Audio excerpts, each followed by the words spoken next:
Hi అండి, అందరూ ఎలా ఉన్నారు? నేనైతే చాలా బాగున్నాను. మీరు ఎలా ఉన్నారో కమెంట్లో అయితే చెప్పండి. అయితే ఈ మధ్య యూట్యూబ్ గురించి కొత్త రూల్స్ అంట, కొత్త అప్డేట్స్ అంట, ఇవన్నీ చూసి మీరు కూడా అయ్యా మన ఛానల్ పరిస్థితి ఏంటి అని భయపడుతున్నారా? నిజం చెప్పాలంటే నేను కూడా స్టార్టింగ్లో ఒక 2 మినిట్స్ భయపడ్డాను.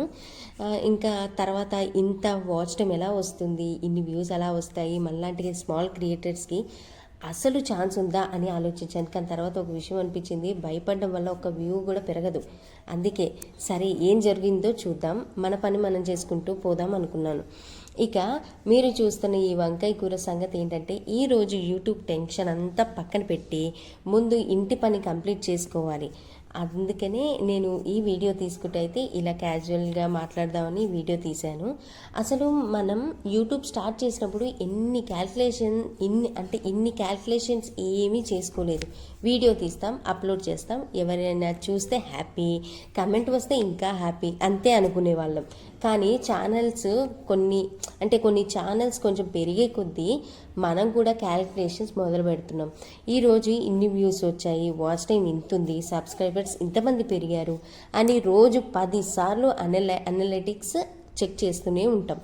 కొన్నిసార్లు వీడియో అప్లోడ్ చేసిన 5 మినిట్స్ కూడా కాకముందే అనలిటిక్స్ ఓపెన్ చేస్తాం.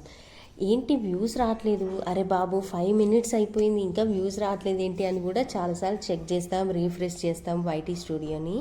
సో యూట్యూబ్ కూడా మనల్ని చూసి అమ్మో కొంచెం టైం ఇవ్వమ్మా, రీఫ్రెష్ ఇన్నిసార్లు చేయకు అని కూడా ఇండికేషన్ కూడా ఇస్తుంది.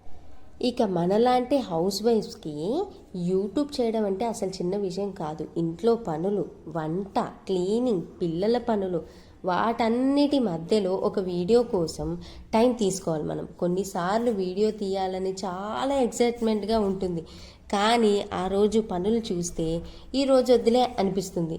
కానీ ఏదో ఒకలా కెమెరా పెట్టి స్టార్ట్ చేస్తామని అనుకుంటాం. ఎందుకంటే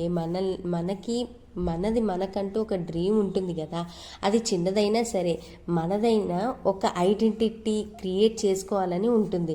అందుకే వ్యూస్ తక్కువ వచ్చినప్పుడు మనం మన ఎఫర్ట్స్ని అసలు క్వశ్చన్ చేసుకోకూడదు. ఒక వీడియో బాగా పర్ఫామ్ కాకపోతే నేను ఫెయిల్ అయ్యాను అని అసలు అనుకోకండి.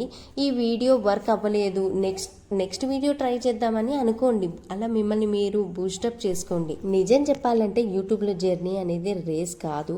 మన ముందు ఎవరో ఫాస్ట్గా వెళ్తున్నారు అని మనం స్లోగా ఉన్నామని అసలు అలా ఫీల్ అవ్వకండి. ఎవరికైనా ఒక వీడియోకి 1,000,000 వ్యూస్ రావచ్చు, మనకు అదే రోజు 500 వ్యూసే రావచ్చు. అది మన వాల్యూని డిసైడ్ చేయదు. ఎందుకంటే వాళ్ళ జర్నీ వాళ్ళది, మన జర్నీ మనది. మెయిన్ ఇంపార్టెంట్ ఏంటిది అంటే కన్సిస్టెన్సీ మెయింటైన్ చేయండి. ప్రతిరోజు వీడియో అయితే పెట్టండి. ఇంతలో నా వంకాయ కూర కూడా ఆల్మోస్ట్ రెడీ అయిపోయింది. చూస్తుంటే నాకు ఒకటే అనిపిస్తుంది, కూరకి కూడా టైం ఇస్తేనే కదా మంచి టేస్ట్ వచ్చేది. మన ఛానల్కి కూడా టైం ఇస్తేనే కదా మంచి రిజల్ట్ వస్తుంది. సో మళ్ళీ మరో వీడియోలో కలుద్దాం. బాయ్.